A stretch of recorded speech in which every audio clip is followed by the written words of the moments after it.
Welcome to Telugu 70mm channel. So Natti Kumar garu ఎప్పుడు కూడా ఆయన గలం విప్పుతూనే ఉంటారు ప్రజలకి అన్యాయం జరగకుండా. సో ప్రెజెంట్ ఇప్పుడు ఏదైతే ఆంధ్ర రాష్ట్రంలో రేషన్ బియ్యం సమస్య ఒకటి అండ్ అలాగే పుష్ప 2 టికెట్స్ మీద కూడా ఈరోజు స్పందించడం జరిగింది. ఆయన మాటల్లో మరికొన్ని విషయాలు తెలుసుకుందాం. సార్ నమస్తే. సార్ ఎప్పుడు కూడా ప్రజల సమస్యల్ని మీ సమస్యలుగా భావించి మరీ పోరాడుతూ ఉంటారు. అందులో ఒకటి ఈరోజు రేషన్ బియ్యం సమస్య అనే చెప్పాలి. సో అధికారులకు కూడా మీరు ఎన్నో విజ్ఞప్తి చేస్తున్నాం కానీ పట్టించుకోవట్లేదు అంటున్నారు. దాని గురించి ఇప్పుడు ఒకటమ్మా, నేనేమంటున్నానంటే ఇది పేదలకి కేంద్ర రాష్ట్రం మన రాష్ట్ర ప్రభుత్వాలు ₹1 మన బియ్యం ఇస్తున్నాం పేదవాళ్ళు బతకడానికి, పేదవాళ్ళు కొనడానికి. ఆ బియ్యాన్ని ₹16 రేషన్ షాపులు అవ్వచ్చు, మేబీ ఏదైనా అవ్వచ్చు, అక్కడికి ₹16 బియ్యం వచ్చి దీంట్లో అమ్ముతారు. రేషన్ బియ్యం మిల్లులో అమ్ముతుంటూ ఆ రేషన్ బియ్యం రీసైకిల్ చేసి దాన్ని ₹70 నుంచి ₹73 మొత్తం ఇంపోర్ట్ ఎక్స్పోర్ట్ చేస్తున్నారు. దాన్ని ఎవరు ఏంటి అని అందరికీ తెలుసు, కానీ ఎందుకు పట్టుకోలేకపోతున్నాం? ఇది అనకాపల్లి డిస్ట్రిక్ట్ నుంచి ఒక Vasavi rice mill and so many rice mills ఉన్నాయి ఇక్కడ. దానికి ఆంధ్రప్రదేశ్కి సెక్రటరీ అయినా, ఆంధ్రప్రదేశ్ రైస్ మిల్లులు అసోసియేషన్ సెక్రటరీ. ప్రెసిడెంట్ ఎవరన్నాడు? దారుపూడి చంద్రశేఖర్ రెడ్డి గారి ఫాదరు. అంటే వీళ్ళే, వాళ్ళ బినామీలే వీళ్ళే పెట్టుకొని మొత్తం ఇచ్చాపురం నుంచి అంతా అక్కడికి వస్తాయి బియ్యం. అవి పట్టుకెళ్తూ ఉంటారు. అనకాపల్లి పౌర సరఫరా వాళ్ళు ఏం చేస్తున్నారు? ఇది ఈరోజు నేను పోరాడట్లేదు, 7 సంవత్సరాల నుంచి పోరాడుతున్నా. రోజుకి వెళ్తూనే ఉన్నా, వాళ్ళ కళ్ళ ముందు వెళ్తూ ఉంటాయి. ఒక 10 టన్నులు వెళ్తుంటే ఒక్క దాంట్లో 100 బస్తాలు రాస్తారు. రాసి తక్కువని వెళ్ళిపోతుంటాయి. ఏమైనా అడిగితే మీరు ఏమైనా చేసుకోండి అంటే జస్ట్ కంప్లైంట్ ఇచ్చేవాడిని ఒక అక్యూజ్డ్లా చూస్తారు. జేసీ గారి దగ్గరికి వెళ్ళాను మొన్న, అనకాపల్లి జాయింట్ కలెక్టర్ గారి దగ్గరికి వెళ్ళాను. అది స్మాల్ ఇష్యూ అండి. అమ్మ 2 కుటుంబాల మధ్య మీరు రాత్రి 9:30కి ఎంఆర్ఓని పంపించారు కదా, ఇది 2 కుటుంబాల గొడవ, ఇది పేద ప్రజల గొడవ అమ్మ.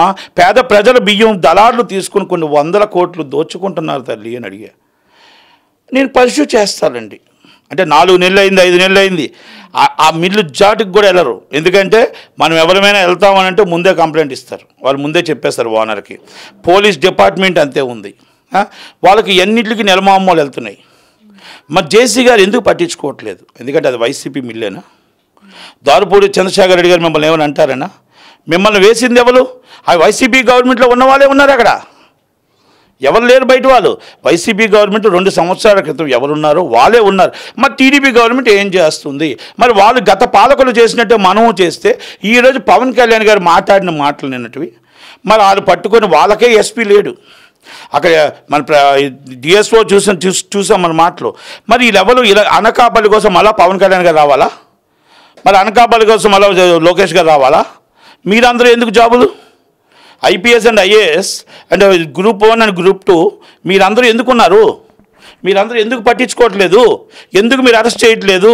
ఓకే, నా కంప్లైంట్ తప్పు అనుకుందాం. మీరు మీ విజిలెన్స్ పెట్టిన కేసు తప్పు, పోలీసులు పెట్టిన ఎఫ్ఐఆర్లు తప్పు. అది చాలా మంచివాడు, చాలా సోమ్యుడు, చాలా చాలా చాలా సోమ్యుడు, చాలా మంచివాడు. మీరు రిపోర్ట్ రాసి ఇచ్చేయండి. యాజ్ ఆల్రెడీ ఒక complaint is false, complaint false. ఇక్కడి నుంచి బియ్యం ఎక్కడికి వెళ్ళలేదు. అస్సలు చాలా మంచివాడు ఆయన. మేము ఏదో కావాలని మా కోటా కోసం మాకు ఏదో నెల మాకు కావాల్సినప్పుడు ఆయన కేసులు పెట్టమనుకుంటుంటాడు. ఆయన మేము కేసులు పెడుతూ ఉంటాం కనుక చాలా మంచివాడు అని ఇవ్వండి రిపోర్టు. అంటే ఇది ఒక్కటే కాదు, ఆంధ్రప్రదేశ్ రాష్ట్రంలో శాఖల వారీగా పాతుకుపోయి ఉన్నారు అధికారులు. మీరు చెప్తున్నట్లే 5-6 సంవత్సరాల నుంచి ప్రతి దాంట్లో కూడా నిర్మూలించాలి అంటే కింద స్థాయి నుంచి అధికారులు మార్చాల్సిన పరిస్థితి అయితే ఎంతైనా ఉంది. దానికి ప్రభుత్వం ఎలాంటి జాగ్రత్తలు తీసుకుంటే బాగుంటుంది? నిన్న చంద్రబాబు నాయుడు గారు ఒక మంచి మాట అన్నారు. ఇప్పుడు ఫస్ట్ నుంచి ఏం చేస్తున్నారంటే, ఇప్పుడు నేను నిన్న లోకేష్ గారు మంగళవారం ఉదయాన్నే లోకేష్ గారి దగ్గరికి వెళ్ళి ఇదే రైస్ బియ్యం కోసం, ఇదే దారుపూడి చంద్రశేఖర్ రెడ్డి గారి మీద, ఇదే నేను అనకాపల్లి డిస్ట్రిక్ట్ మీద నేను కంప్లైంట్ ఇవ్వడం జరిగింది. ఈజ్ ట్యూస్డే, అంటే ట్యూస్డే నాడు మార్నింగ్ 7:30 or 8 o'clock ఆయనకి ఇచ్చిన తర్వాత ఇమ్మీడియట్లీ నేను పర్స్యూ చేస్తానన్నా. ఇమ్మీడియట్లీ వాళ్ళకి ఎస్పీ గారికి ఇమ్మీడియట్లీ అప్పుడే నేను ఉంటుంటప్పుడు ఎస్పీ గారు మాట్లాడడం జరిగింది, అయిపోయింది. అయితే నేనేమంటున్నానంటే ఇక్కడ నేను చంద్రబాబు గారు ఒక మాట అన్నారు, మేము మన రిపోర్ట్ ఎవరు అడుగుతున్నాం? నేను లోకేష్ గారి దగ్గరికి వెళ్తే రిపోర్ట్ ఎవరు ఇస్తున్నారు? డిఎస్పీ గారిని అడుగుతున్నాను, ఎస్పీ గారిని అడుగుతాను, ఎస్పీ గారు ఎవరిని అడుగుతున్నారు? డిఎస్పీ గారు ఎవరిని అడుగుతున్నారు? Station house officer. అక్కడే తప్పు జరుగుతున్నప్పుడు అదే రిపోర్ట్ కదా కంటిన్యూ వస్తుంది. సార్ సేమ్ రిపోర్ట్ అన్నీ పర్ఫెక్ట్ ఉన్నాయండి అంటే ఇప్పుడు ఆ రిపోర్ట్ని మనం థర్డ్ పార్టీ ద్వారా ఎంక్వైరీ చేయించి ఆ స్టేషన్ తప్పు చేసిందా లేదా, లేకపోతే ఆ శాఖలు తప్పు చేసేయా లేదా మనం ఎంక్వైరీ చేసిన థర్డ్ పార్టీ. నేను చంద్రబాబు నాయుడు గారు మంచి మాట అన్నారు, మీరు ఈ రిపోర్ట్స్ ఇచ్చినవన్నీ కూడా మేము థర్డ్ పార్టీ ద్వారా ఎంక్వైరీ చేస్తాం. మన అసెంబ్లీలో చెప్పారు, మీరు తప్పుడు సమాచారం ఇస్తున్నారు అని చెప్పారు స్పీకర్ గారు. మీరు తప్పుడు సమాచారం ఇస్తున్నారు, ఇలాంటి శాఖల వారు తప్పుడు సమాచారం ఇస్తే మేము ఇది యాక్షన్ తీసుకుంటామన్నారు. ఇవన్నీ నిదర్శనాలు. నేనేమంటున్నానంటే వాళ్ళు ఇచ్చిన మాట మీరు ఇప్పుడు మనం ఎప్పుడైతే చెప్తున్నాం, అందుకే నేను అంతే గారికి అంటే అమ్మా ప్రజా దర్బార్ పెట్టండి, అవి చెక్ చేయండి, వాళ్ళ ప్రజలు పిలండి, ఒకరికి అన్యాయం ఏం జరిగిందో చూడండి. అలాగే ప్రతి మినిస్టర్ కూడా ప్రజా దర్బార్ పెట్టండి. అక్కడున్న ఎమ్మెల్యేలు ఏమయ్యారు? పవన్ కళ్యాణ్ గారు అంత అరుస్తున్నారు, అంత మాట్లాడుతున్నారు, అంత కష్టపడుతున్నారు. అక్కడున్న లోకల్ అనకాపల్లి ఎమ్మెల్యేలు ఏమయ్యారు? అనకాపల్లి మొత్తం టోటల్ సర్పంచ్లు ఏమయ్యారు? జడ్పీటీసీలు ఏమయ్యారు? ఎంపీలు ఏమయ్యారు? ఈ పేదల బియ్యం పందికొక్కుల్లా మేస్తూ ఉంటే, దళారుల్లా దోచుకుంటుంటే వాళ్ళందరినీ పాపం ఆయన రావాలా? మీరందరికీ రాదా?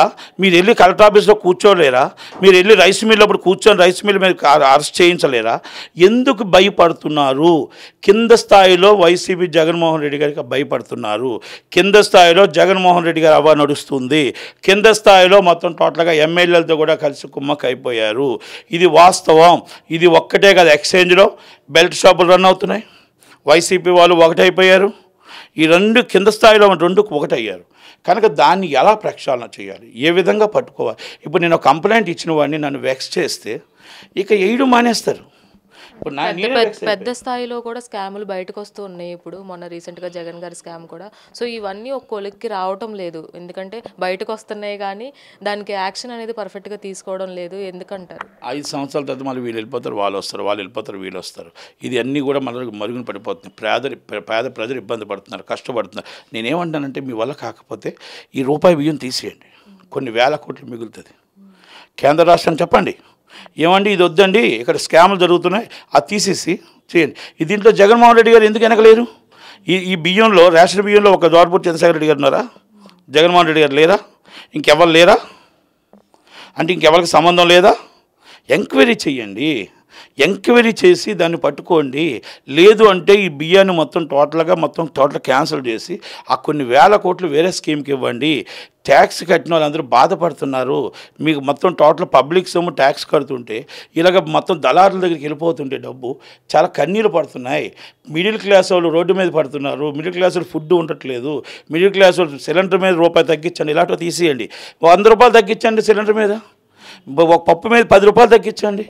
మిడిల్ క్లాసు చాలా కష్టాలు పడుతున్నారు. మీకోసం రాత్రి 1 గంట దాకా ఓటు వేసి 164 సీట్లు మీకు ఇస్తే ఈరోజు మిడిల్ క్లాస్ను పట్టించుకోవట్లేదు. మీరు ఇలా చూస్తే ఇది దళారుల చేతుల్లోకి వెళ్ళిపోతూ ఉంటే మీరు గత పాలకులకి మీకు తేడా ఏముంది?